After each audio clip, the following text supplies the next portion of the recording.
All right, so we've pretty much finished all of the content that is currently available in this first half of part 1 of Plastic Week. We finished our 55% videos. We finished our max links videos. It's been a long time since I have been able to drop the 55% level 1 links video the first day and then drop the max links rainbow videos the very next day. Normally it takes a couple of days for me personally because look, this is not my full-time gig. I don't even balance. I don't do a good job of that, but I do this along with the day job. So like I will finish first the 55%, then do all of the challenge events and stuff that's available along with any like very urgent videos. And then I'll do the max links video maybe like 2 or 3 days later. But because there's nothing to do, I finished that the first day and I got all of the seriously serious stuff done in one video on the first day as well. That the second day I could actually finish this. And then I also even dropped the edited summons video. Thank you, TJ. So now that we finished all of that stuff, we're basically waiting for the next content drop to arrive. And that's what this video is all about. When is that going to happen and what is going to be included? So let's go ahead and review here. First off, we already know that the Whis EZA, the LR Beerson Whis Super EZA, and Onion Master, at least those 3 things have to be dropping during this part 1 of the celebration, because they had already covered that during the producer's letter video and we still haven't been given it. If you look at the missions, the panel missions for the current celebration, you might have noticed that you actually cannot currently obtain all of the Goku's family scroll pieces. You can obtain 20 in total from all missions, but there is only 1 that is not, 3 that are not available. We'll review that. And by the way, haven't made that video yet. That's going to be coming up next. I'll tell you right now, because I'm going to tell you in the video, I don't recommend that you guys pick up anybody right away. Those characters, while they might fill a certain need, maybe you don't have the character or it's a specific character that you need for a certain event, just know there could be some additional upgrades or whatever that could be happening between now and whenever these items go away. That could ultimately change your mind. There could be another EZA, Super EZA, whatever the case may be, where all of a sudden you might want a different character in that list. And I'll talk more about that in another video. We'll keep that separate. So just quickly reviewing this, you get 2 from the Whis event, 2 from 500,000 Zenny, 59 million damage, clearing a Dokkan event. All that totals to 8. Second board, 3 from clearing Legendary Existence, 5 Link level ups, and then we get 2 from Vegeta the Indomitable Warrior, which we'll get back to in a second, and then 3 more that are a mystery. This mystery has actually been revealed, sort of, courtesy of the data heads out there. Actually, all 3 of these. This first one, clear the latest Onion Master stage. This middle mission is to clear phase 1 of stage 1 in the challenge event ID 1758. This is not an identified event just yet, so we don't know what it's about, but the fact that they are saying clear phase 1 of stage 1 makes me think it's going to be pretty difficult, because normally these missions, not normally, always, these missions are very easy, very approachable. They're not meant to be something overly difficult and impossible. So the fact that they have to go to this length in order to make this mission fall under the sort of criteria or the level that all of these other ones are, makes me personally think that the event is going to be pretty tough. It is a challenge event based on the wording here. And then the last one is clear event ID 1217, presumably a bonus event. So my guess is that for the second half of part 1, we are going to get a new piece of content along with some sort of a bonus event alongside Onion Master. So there's more stuff to look forward to. When is that going to be dropping? Well, when we look at some timestamps, I don't have those specific timestamps on hand. I wanted to get, normally Rick posts like these cool little breakdowns with all the different home screen menu banners that are going away. And when I say home screen menu banners, I'm talking about this. Like if I go to my game right now, you see these little things at the bottom ticker? These things just keep on cycling through. Not some of these, they all have different timestamps, which is why sometimes during a celebration, you'll see specific banners. Sometimes you'll just see the standard stuff. It all just depends on where you are in the Dokkan timeline. So using these as a clue, we can kind of get an idea as to when various data downloads could be coming in. Since I don't have that breakdown in front of us, I can basically just tell you the Xenoverse celebration is done, but there are a few lingering things that are going to be going away soon. This, for example, the limited event Dragon Ball Xenoverse Edition Red Zone Re-DLC, which is nonsensical because we never had this before, so there would be no reason to call it a re, but whatever. But then also the fact that it's limited. Shout out Dokkan for doing that stupid stuff. That's going away on May 12th, my time zone, 12:59 a.m. Basically, right as it becomes May 12th. That's what this is. 1 hour into it being May 12th in my time zone. Along with this, the home screen banner for this EZA is going away. Doesn't mean the event is going away. It just means that the front home screen banner is going away because it's no longer fresh, new hype news. It's just in the game now. It is permanently available. So that's going to go away. A couple of other things.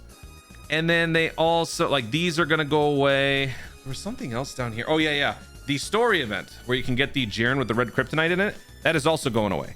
So my guess is that this will be when the next big content drop happens for this current Plastic Week celebration.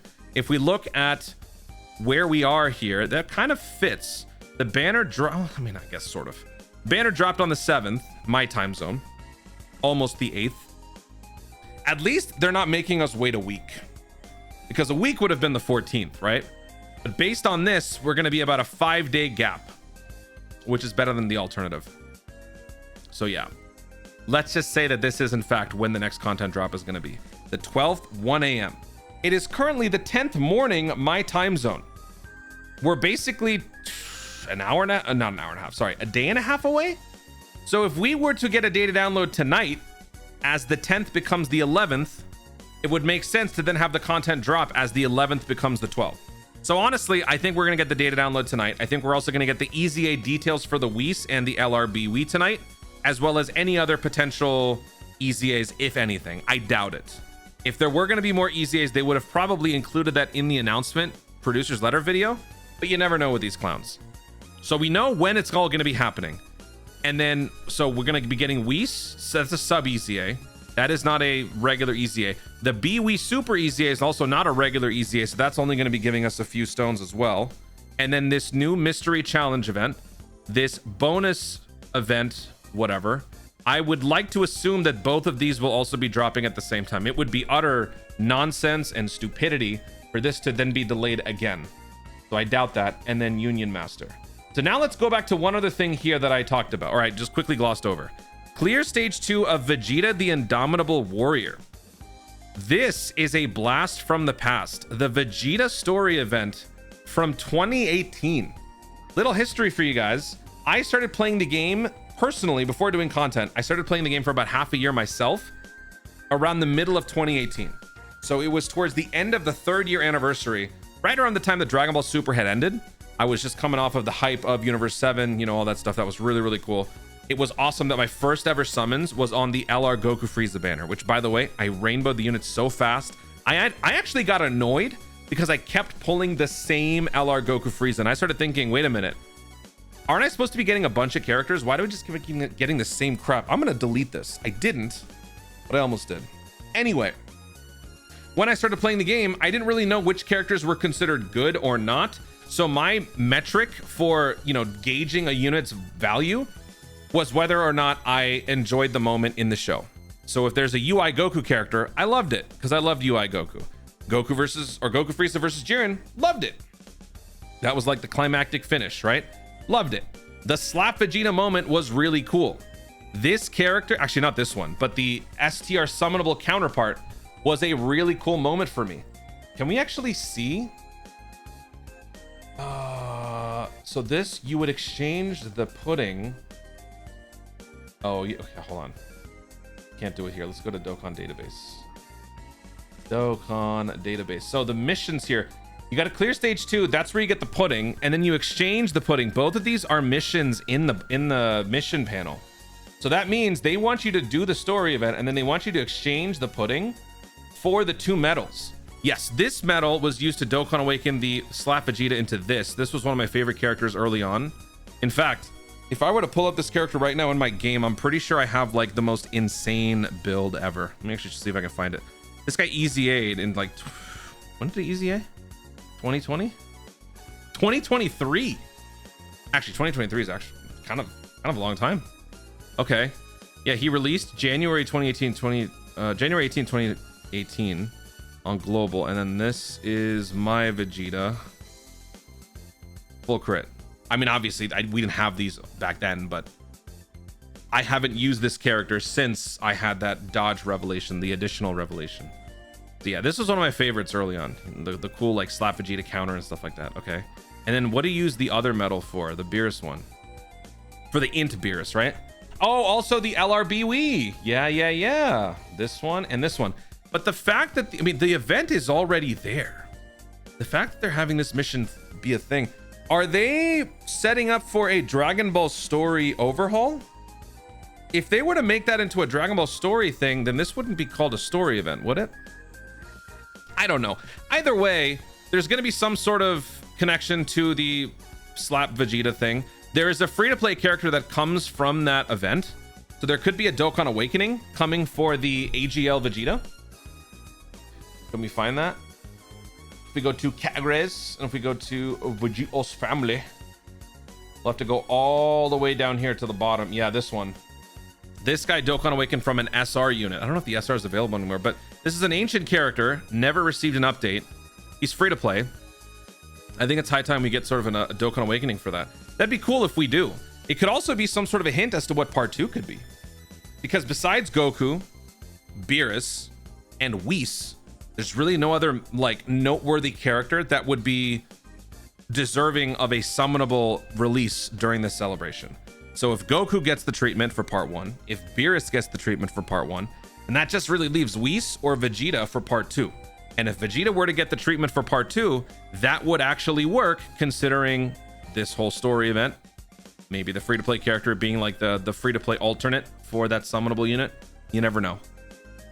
That is interesting. So this will also be coming out, whatever they do with this, at the same time as this little mini content drop for the rest of part 1. And then after that, we'll just have to wait for what part 2 is. Part 2 will probably not get any sort of like special announcement like part 1 did. It'll just be some sort of a Twitter reveal where we get, I think it's going to be a Rising Dragon Carnival double rate something or other. We'll wait for that. But the point is, data download tonight should clear all doubts as to what is coming up. Maybe we get even more than what I'm talking about here, but I'm going to probably assume we just get that. It's Plastic Week. This is not a Tanabata celebration or anything like that. This is the Dokkan off season. Take this time to take it easy. I know it kind of feels like Dokkan is dead. It's time to uninstall. It's not, because you're going to come back when Dragon Ball comes back, things are going to go crazy. So in the meantime, just take it easy, do the bare minimum, get all your missions done, get all the redeemable characters done. I will do the work for you, and I will remind you as we get closer to the end of the interval where we can actually use these to tell you my thoughts on which ones to pick up. Or just, watch my next video that I'm about to drop. Guys, thank you so much for watching. If you enjoyed the video, be sure to like down below. Let in the comments your thoughts on what we could be getting for this upcoming data download for the remaining content in part 1. Are you looking forward to any of the EZAs or maybe some sort of a story event overhaul or any other theoretical thing that you're expecting? Onion Master. Who actually cares about Onion Master? Let me know in the comments. Let me know what you guys are excited for in the comments down below. Also, be sure to subscribe for more Dokkan content in the future and click the notification bell so that you let YouTube know when I see more. I'm doing. Thank you so much for watching. Stay tuned and always remember to Dokkan responsibly.